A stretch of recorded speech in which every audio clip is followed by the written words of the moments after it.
The Gulf states are reeling. Iran, not content to hit just U.S. military bases in the region, has targeted Gulf hotels, airports, and energy infrastructure. And it says it will further escalate if Gulf leaders cannot rein in Donald Trump. The region's economic lifeline, its oil and gas exports, are squeezed in the east via Iran's control over the Strait of Hormuz, and in the west as Iran-backed Houthi rebels in Yemen are striking Saudi tankers in the Red Sea. How do Gulf countries move forward?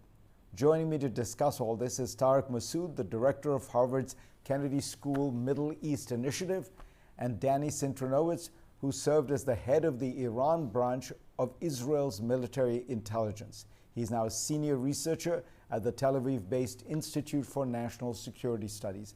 Danny, let me begin with you. The impasse, before we get to the Gulf, the impasse right now seems to be basically that Iran is insisting that no matter what what the nature of the deal is, they have to have a kind of privileged control over the Strait of Hormuz.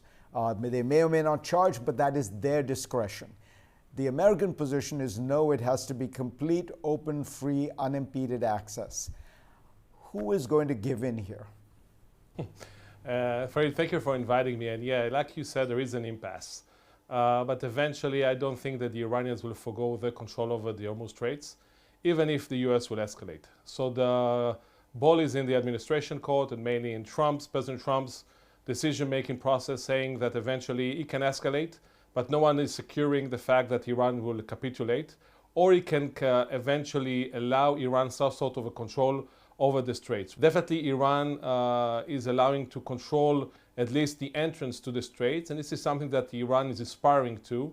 And I think that Washington will have to decide whether to accept it and open the maritime blockade, or actually continuing pressuring Iran, knowing that Iran will retaliate. So I think in the end of the day, it's a simple choice between accepting Iranian control over the straits or escalating into a war that nobody knows how it will end, but definitely it won't bring to the Iranian capitulation. Tariq, so when you look at the situation in the Gulf, you grew up in Saudi Arabia, you know it well, you've studied it all your life. They had a kind of model, which was the UAE, Qatar, increasingly the Saudis, which is sort of welcome to Dubai. You know, you're in Switzerland. You're safe, you're secure, you can do all the business you want. How much has this war sort of rattled that whole idea? Look, I think it's rattled it significantly. If you think about the United Arab Emirates, this was a country that, when I was living in Saudi Arabia in the mid-1980s, nobody would have predicted that this would become sort of the, emblem of openness and modernity that it has become.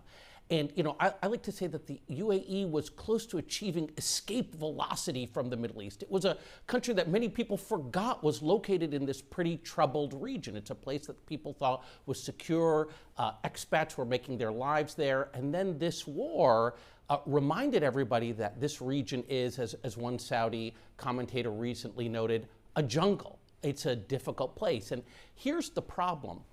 For a long time, in all of these countries, there's always been a camp of foreign policy thinkers that I would call like the American camp, the camp that believes that their future lies in closer ties with the US. And they would always make the argument that this is a difficult region. By bringing the US in, it makes it less difficult, makes it less of a jungle. Well, this recent war, the US has basically been an agent not of order, but of chaos. And so the Gulf countries find themselves really torn between two irrational actors, right? So on the one hand, you have this irrational enemy, but on the other hand, you have an ally that also doesn't look totally rational, that on the one day says they're gonna obliterate Iran, the next day says, oh, well, maybe we'll share a control of the Strait of Hormuz between Donald Trump and the mullahs. And so consequently, they are deciding that they need to make other arrangements to plan for a future in which the U.S. isn't actually going to offer them security guarantees. The Gulf countries have different views about how to go about this, but all of them are looking to